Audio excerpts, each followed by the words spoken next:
আসসালামু আলাইকুম, আশা করি সবাই ভালো আছেন। আমি একটা নতুন ব্লগ নিয়ে আপনাদের মাঝে হাজির হলাম। যেগুলো দেখতে সেগুলো হচ্ছে বজ্জাম, একটা কালার আসছে। আলহামদুলিল্লাহ, এই গাছটা আমার বাবা রোপণ করছে। আমি আপনাদের সাথে একটু ঘুরে ফিরে এই গাছটা দেখাচ্ছি। এই যে এখনো মাত্র ধরা শুরু হলো।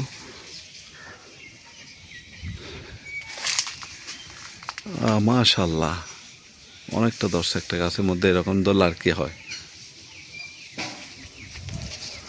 তার পাশে দেখতেছি কিছু আম, আর এখানে একটা ড্রাগন ফলের গাছ দেখতেছি।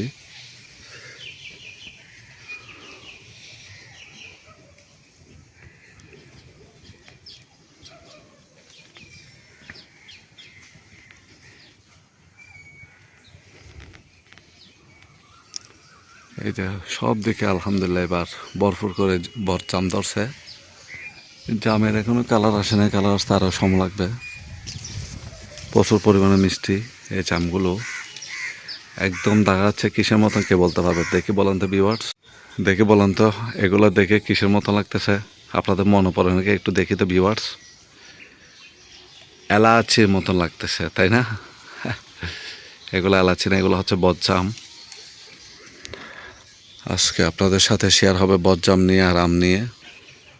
লটকি লটকি আছে আম। এই যে জাম গাছ দেখা যাচ্ছে, যেটা দেখতেছেন এটা বজ্জাম। গাছটা আমার বাবা রোপণ করছিল আমাদের জন্য। আমি তো সবসময় তো তেমন বাসা থাকি না, আপনারা ইতিমধ্যে জানেন। আমি তো বাইরে বাইরে বিভিন্ন জায়গা, বিভিন্ন অঞ্চলে যাই, ব্লগ ভিডিও করে, আপনারা জানেন। বিভিন্ন কাজে কর্ম ব্যস্ততার কারণে বাসায় আসতে পারি না, বাইরে বাইরে ঘোরাফেরা হয় বেশিরভাগ। সেই জন্য আপনাদের সাথে শেয়ার করতে চলে আসলাম। যাই হোক, আপনাদের যতটুকু দেখাতে পারছি, এর মধ্যে ব্লগটা এখানে শেষ করতেছি। সবাই সুস্থ থাকবে, ভালো থাকবেন। আসসালামু আলাইকুম।